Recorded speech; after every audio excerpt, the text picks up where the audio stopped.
नमस्कार दोस्तों, स्वागत है एक बार फिर से आज की बड़ी और ताजा खबरों में। आपको बता दें कि गौतम अडानी को लेकर मल्लिकार्जुन खड़गे ने पीएम मोदी पर बोला जबरदस्त हमला। बोले पीएम मोदी ने संसद में नहीं दिया जवाब, मेरे भाषण का भी हटा दिया अंश। वहीं इस राज्य की सरकार ने कर दिया बड़ा ऐलान, अब मात्र 500 रुपए में मिलेगा रसोई गैस सिलेंडर। वहीं लोकसभा चुनाव से पहले बीजेपी ने कसी कमर, यूपी में मुसलमानों को रिझाने के लिए चल दिया ट्रंप कार्ड। वहीं मुख्यमंत्री अशोक गहलोत ने किसानों को 2000 यूनिट फ्री बिजली देने का कर दिया ऐलान। वहीं सरकार के खिलाफ एक बार फिर से लामबंद हो गए किसान, 20 मार्च से दिल्ली बनेगा अखाड़ा। वहीं बीजेपी के इंटरनल सर्वे में एनडीए की करारी हार, तेजस्वी यादव के दावे से गर्मा गई सियासत। और भी बड़ी खबरों को जानने के लिए वीडियो के एंड तक बने रहिए हमारे साथ। बस आपसे निवेदन है, कृपया वीडियो को लाइक कर दें, चैनल को सब्सक्राइब करें और घंटी बटन भी दबा दें। पहली बड़ी खबर, गौतम अडानी को लेकर मल्लिकार्जुन खड़गे ने पीएम मोदी पर बोला जबरदस्त हमला। बोले पीएम मोदी ने संसद में नहीं दिया जवाब, मेरे भाषण का भी हटा दिया अंश।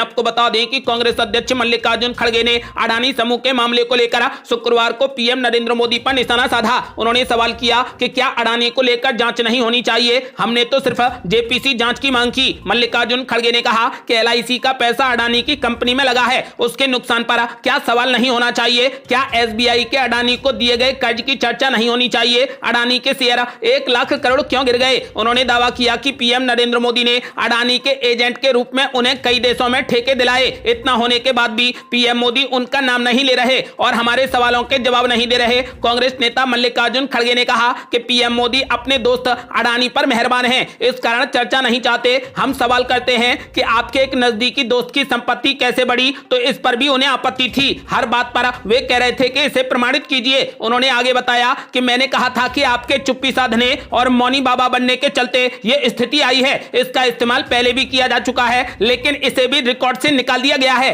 और बड़ी खबर, लोकसभा चुनाव से पहले बीजेपी ने कसी कमर, यूपी में मुसलमानों को रिझाने के लिए चला ट्रंप कार्ड। आपको बता दें कि उत्तर प्रदेश में बीजेपी अब मुस्लिम वोटरों को रिझाने के लिए सूफी रास्ता अपनाएगी। सूफीवाद एक रहस्यवादी इस्लामी सोच है जिसमें मुसलमान ईश्वरीय स्नेह की सच्चाई को खोजने की कोशिश करते हैं। बीजेपी ने अपने अल्पसंख्यक प्रकोष्ठ से राज्य के मुस्लिम बहुल इलाकों में मुख्य रूप से सूफी सम्मेलन आयोजित करने के लिए कहा है। एक अनुमान के अनुसार राज्य के 1.6 लाख से अधिक मतदान केंद्रों में से लगभग 30,000 में मुस्लिम आबादी का एक बड़ा हिस्सा है। आपको बता दें कि पीएम नरेंद्र मोदी द्वारा मुस्लिमों के बीच में सामाजिक रूप से उत्पीड़ित वर्ग तक कल्याणकारी उपायों को सुनिश्चित करने की प्रक्रिया में तेजी लाने की वकालत करने के महीनों बाद बीजेपी पहले से ही पसमानदा मुसलमानों को अपने पक्ष में करने के लिए प्रयास कर रही है। यहां तक कि बीजेपी ने निकाय और लोकसभा चुनावों के लिए अपना चुनावी खाका भी तैयार कर लिया है। विश्लेषकों ने कहा कि बीजेपी उन मुसलमानों को लुभाने की कोशिश कर रही है जो विपक्ष मुख्य रूप से समाजवादी पार्टी के पीछे भारी रूप से एकजुट हो रहे हैं।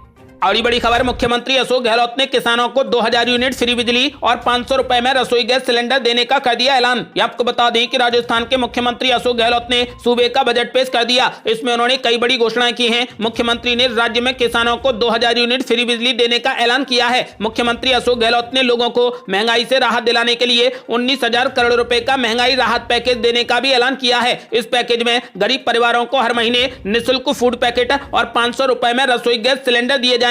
आपको बता दें कि यही नहीं, इसी पैकेज के तहत घरेलू बिजली उपभोक्ताओं को 100 यूनिट तक फ्री बिजली दी जाएगी। मुख्यमंत्री ने अपने बजट भाषण को पढ़ते हुए कहा कि घरेलू उपभोक्ताओं को 100 यूनिट बिजली प्रतिमाह फ्री दी जाएगी। मुख्यमंत्री ने यह भी कहा कि सूबे में डीजल पेट्रोल पर लागू वैट को कम कर लगभग 7,500 करोड़ रुपए की छूट आगे भी जारी रखी जाएगी। आपको बता दें कि मुख्यमंत्री ने कहा कि अगले साल सस्ते एलपीजी सिलेंडर, निःशुल्क घरेलू बिजली के लिए 19,000 करोड़ रुपए से अधिक का महंगाई राहत पैकेज दिया जाएगा। यह पैकेज महंगाई से परेशान लोगों के जीवन को आसान बनाएगा। मुख्यमंत्री ने किसानों के लिए एक बड़ी घोषणा करते हुए कहा कि 2000 यूनिट तक बिजली की खपत करने वाले किसानों को वित्त वर्ष 2023-24 से राज्य में मुफ्त बिजली मिलेगी। इसका फायदा 11 लाख से अधिक किसानों को होने जा रहा है। इसके साथ ही मुख्यमंत्री ने छोटे सीमांत और कमजोर वर्ग के किसानों की जमीन को नीलाम होने से बचाने के लिए राजस्थान किसान लोन राहत अधिनियम को लागू करने की घोषणा की है। इसके साथ ही मुख्यमंत्री अशोक गहलोत ने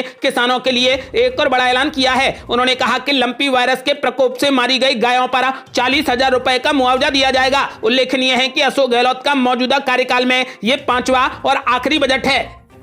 अगली बड़ी खबर, मुख्यमंत्री अशोक गहलोत ने 25 लाख रुपए तक का स्वास्थ्य बीमा और 3 नए मेडिकल कॉलेज खोलने का भी किया ऐलान। ये आपको बता दें कि राजस्थान के मुख्यमंत्री अशोक गहलोत ने शुक्रवार को विधानसभा में आगामी वित्तीय वर्ष का बजट पेश कर दिया। साल 2023 के इस बजट में मुख्यमंत्री अशोक गहलोत ने कई महत्वपूर्ण घोषणाएं कर दी हैं। प्रदेश में इस साल के आखिर में विधानसभा के चुनाव भी होने हैं। इसके मद्देनजर बजट में रसोई गैस सिलेंडर सस्ता करने का भी ऐलान किया गया है। बजट में योजनाओं का पिटारा खोलते हुए मुख्यमंत्री ने युवाओं को प्राथमिकता देने की घोषणा की है। बजट भाषण में उन्होंने प्रदेशवासियों के लिए 25 लाख रुपए तक का स्वास्थ्य बीमा योजना का ऐलान किया है। साथ ही राजस्थान में 3 नए मेडिकल कॉलेज खोलने की भी घोषणा कर दी है। अगली बड़ी खबर, सरकार के खिलाफ एक बार फिर लामबंद हुए किसान, 20 मार्च से दिल्ली बनेगा अखाड़ा, संयुक्त किसान मोर्चा ने कर दिया ऐलान। ये आपको बता दें कि निरस्त किए जा चुके 3 विवादास्पद कृषि कानूनों के खिलाफ आंदोलन का नेतृत्व करने के लिए 3 साल पहले गठित लगभग 40 किसान यूनियनों के संयुक्त किसान मोर्चा ने 20 मार्च से लंबित मांगों के लिए अपना आंदोलन फिर से शुरू करने का फैसला किया है। ये निर्णय गुरुवार को कुरुक्षेत्र में आयोजित संयुक्त किसान मोर्चा के नेताओं की बैठक में लिया गया है। आपको बता दें कि संयुक्त किसान मोर्चा ने अपने बयान में कहा कि हमने 20 मार्च से आंदोलन फिर से शुरू करने का फैसला किया है, क्योंकि देश भर से लाखों किसान 20 मार्च को दिल्ली पहुंचेंगे ताकि सभी फसलों के लिए न्यूनतम समर्थन मूल्य की गारंटी और कर्ज माफी सहित लंबित मांगों को लेकर आंदोलन फिर से शुरू किया जा सके। बैठक के बाद मीडिया कर्मियों को संबोधित करते हुए नेता युद्धवीर सिंह ने कहा कि मोर्चा ने 11 दिसंबर 2021 को अपना आंदोलन स्थगित कर दिया था और किसानों ने कहा था कि अगर उनकी मांगे नहीं मानी गई तो वे फिर से आंदोलन शुरू करेंगे। उन्होंने कहा कि हमने अभी तय नहीं किया है कि यह आंदोलन अनिश्चितकालीन होगा या नहीं, लेकिन 20 मार्च को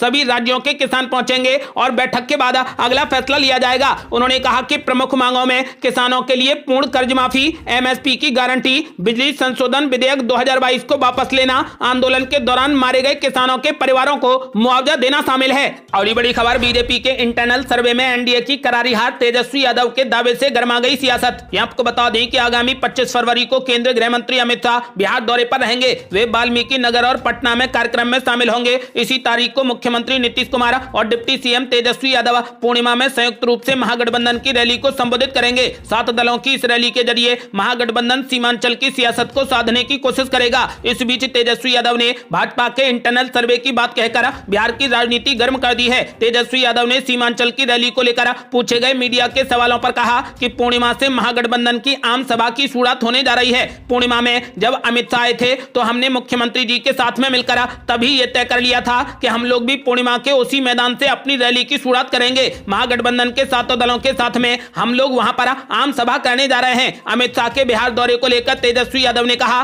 कि किसी को कोई रोक नहीं सकता है। तेजस्वी यादव ने आगे कहा कि भाजपा के लोगों ने एक इंटरनल सर्वे कराया था जिसमें यह रिपोर्ट आई है कि 40 लोकसभा सीटों में से 37 लोकसभा सीटों पर भारतीय जनता पार्टी हारने की कगार पर है। साथ ही 3 सीटें ऐसी हैं जहां पर कड़ा मुकाबला होगा। उप मुख्यमंत्री तेजस्वी यादव ने कहा कि अगर अभी पार्लियामेंट का चुनाव हो जाए तो तस्वीर पूरे तरीके से साफ हो जाएगी। अगली बड़ी खबर, मल्लिकार्जुन खड़गे ने पीएम मोदी पर बोला जबरदस्त हमला। बोले सदन की कार्यवाही से वॉशिंग मशीन और मौनी बाबा जैसे शब्द हटाए गए और मोदी चुनावी भाषण देकर चले गए। ये आपको बता दें कि कांग्रेस पार्टी के अध्यक्ष मल्लिकार्जुन खड़गे ने एक प्रेस वार्ता के जरिए संसद की कार्यवाही को लेकर सरकार से कई तरीके के सवाल पूछे। मल्लिकार्जुन खड़गे ने पीएम मोदी पर आरोप लगाया कि उन्होंने विपक्ष के सवालों का जवाब नहीं दिया। विपक्ष जिन मुद्दों पर उत्तर चाहता था वो नहीं मिला। सदन की कार्यवाही से उनके द्वारा बोले गए ऐसे शब्दों को हटा दिया गया जो पहले भी सदन में बोले जाते रहे हैं। मल्लिकार्जुन खड़गे ने कहा कि सदन की कार्यवाही से वॉशिंग मशीन, मौनी बाबा और शायरी जैसे शब्द हटा दिए गए। भाजपा ने पूर्व पीएम पीवी नरसिम्हा राव और डॉक्टर मनमोहन सिंह के खिलाफ मौनी बाबा जैसे शब्दों का इस्तेमाल किया था। कांग्रेस अध्यक्ष मल्लिकार्जुन खड़गे ने कहा कि हमने जो सवाल पूछे थे उनका उत्तर नहीं दिया गया। ये जनता के मुद्दे थे, अगर इसका जवाब मिलता तो उससे जनता संतुष्ट होती, मगर प्रधानमंत्री नरेंद्र मोदी ने उत्तर नहीं दिया। उन्होंने छाती ठोककर चुनावी भाषण जैसा कुछ कहा और चले गए।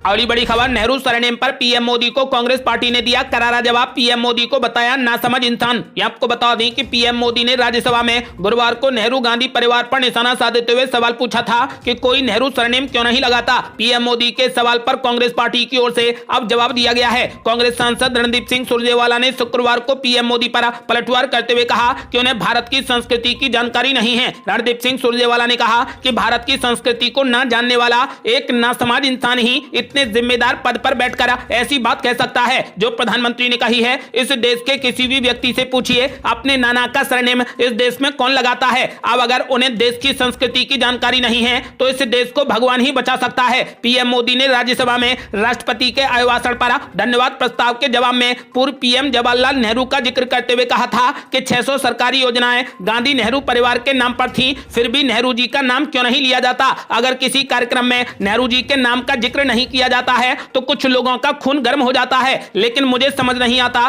कि उनकी पीढ़ी का कोई भी व्यक्ति नेहरू सरनेम क्यों नहीं लगाता। आखिर किस बात का डर है? पीएम नरेंद्र मोदी ने कहा कि इन्हें नेहरू सरनेम रखने में क्या शर्मिंदगी है? इतना बड़ा महान व्यक्तित्व परिवार को मंजूर नहीं है और आप हमारा हिस्सा मांगते हो।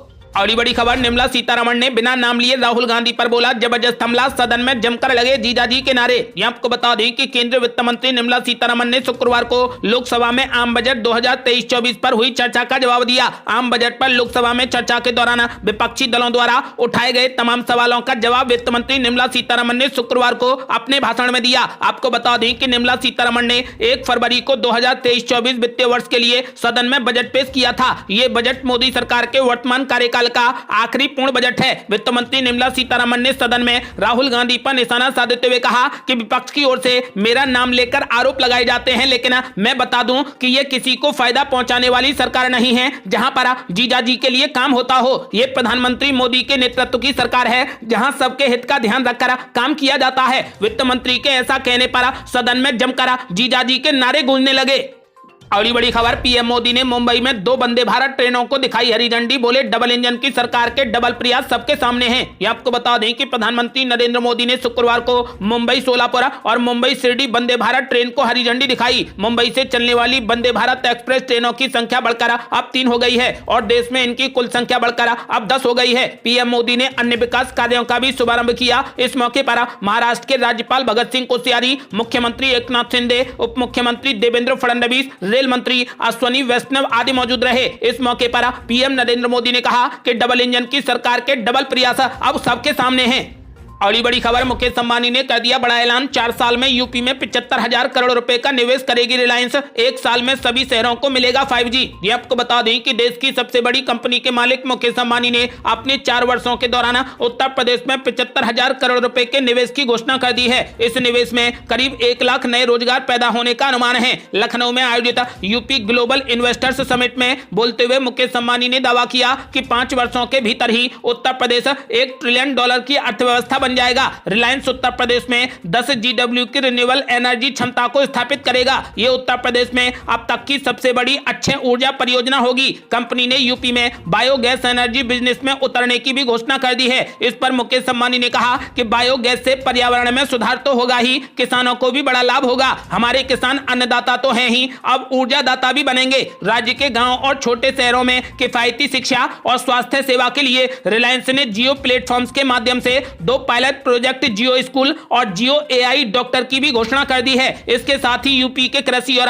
गैर कृषि उत्पादों की सोर्सिंग को कई गुना बढ़ाने का भी इरादा मुकेश अंबानी ने जताया, जिससे किसानों, स्थानीय कारीगरों, शिल्पकारों और छोटे व मझोले उद्योगों को फायदा मिलेगा। मुकेश अंबानी ने 2023 के अंत तक यूपी के सभी शहरों में 5G रोल आउट करने का ऐलान कर दिया है। और बड़ी खबर, अडानी मामले में सुप्रीम कोर्ट ने निवेशकों के पैसे डूबने पर जताई चिंता, शेयर बाजार की नियामक व्यवस्था सुधारने पर होगा विचार। ये आपको बता दें कि अडानी हिंडनबर्ग मामले के चलते निवेशकों को हुए नुकसान पर सुप्रीम कोर्ट ने चिंता जताई है। सुप्रीम कोर्ट ने जानना चाहा है कि भविष्य में लोगों को ऐसे नुकसान से कैसे बचाया जा सकता है। क्या शेयर बाजार की नियामक व्यवस्था में कुछ बदलाव की जरूरत है? कोर्ट ने शुक्रवार को संकेत दिया है कि वो सुझाव देने के लिए एक विशेषज्ञ कमेटी का गठन कर सकता है। सुप्रीम कोर्ट के chief justice DY Chandrachud, justice PS Narasimha और JB पारदीवाला की बेंच के सामने 2 याचिकाएं सुनवाई के लिए लगी थी। वकील विशाल तिवारी और मनोहर लाल शर्मा ने अलग अलग याचिकाएं दाखिल करा मामले से जुड़े पहलुओं की जांच के लिए SIT के गठन की मांग की थी, लेकिन कोर्ट ने